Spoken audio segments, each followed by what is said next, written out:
4ஆம் அதிகாரம்.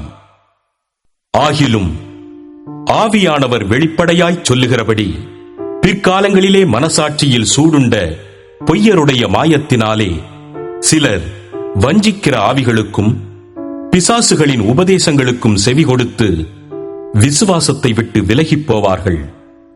விவாகம் பண்ணாதிருக்கவும் விசுவாசிகளும் சத்தியத்தை அறிந்தவர்களும் ஸ்தோத்திரத்தோடே அனுபவிக்கும்படி தேவன் படைத்த போஜன பதார்த்தங்களை விலக்கவும் வேண்டுமென்று அந்த பொய்யர் கட்டளையிடுவார்கள்.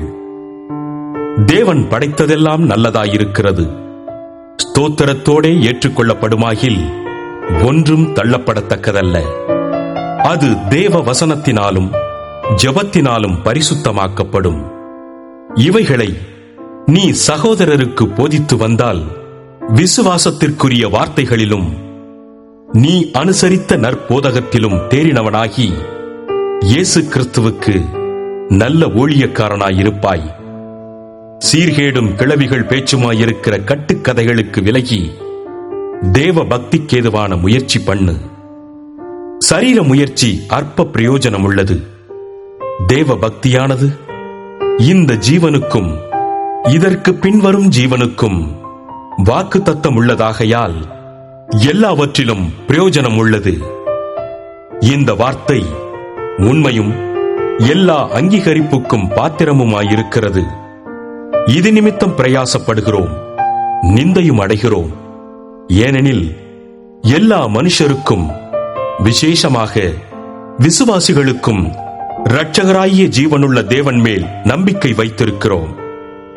இவைகளை நீ கட்டளையிட்டு போதித்துக் கொண்டிரு.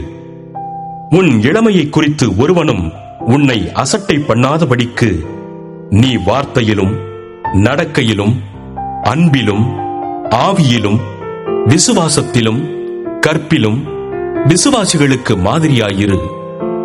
நான் வருமளவும் வாசிக்கிறதிலும் புத்தி சொல்லுகிறதிலும் உபதேசிக்கிறதிலும் ஜாக்கிரதையாயிரு. மூப்பராகிய சங்கத்தார் உன்மேல் கைகளை வைத்தபோது தீர்க்க தரிசனத்தினால் உனக்கு அளிக்கப்பட்ட வரத்தை பற்றி அசதியாயிராதே. நீ தேறுகிறது யாவருக்கும் விளங்கும்படி இவைகளையே சிந்தித்துக் கொண்டு இவைகளிலே நிலைத்திரு. உன்னை குறித்தும் உபதேசத்தை குறித்தும் எச்சரிக்கையாயிரு. இவைகளில் நிலை கொண்டிரு. இப்படி செய்வாயானால் உன்னையும் உன் உபதேசத்தை கேட்பவர்களையும் ரட்சித்துக் கொள்ளுவாய்.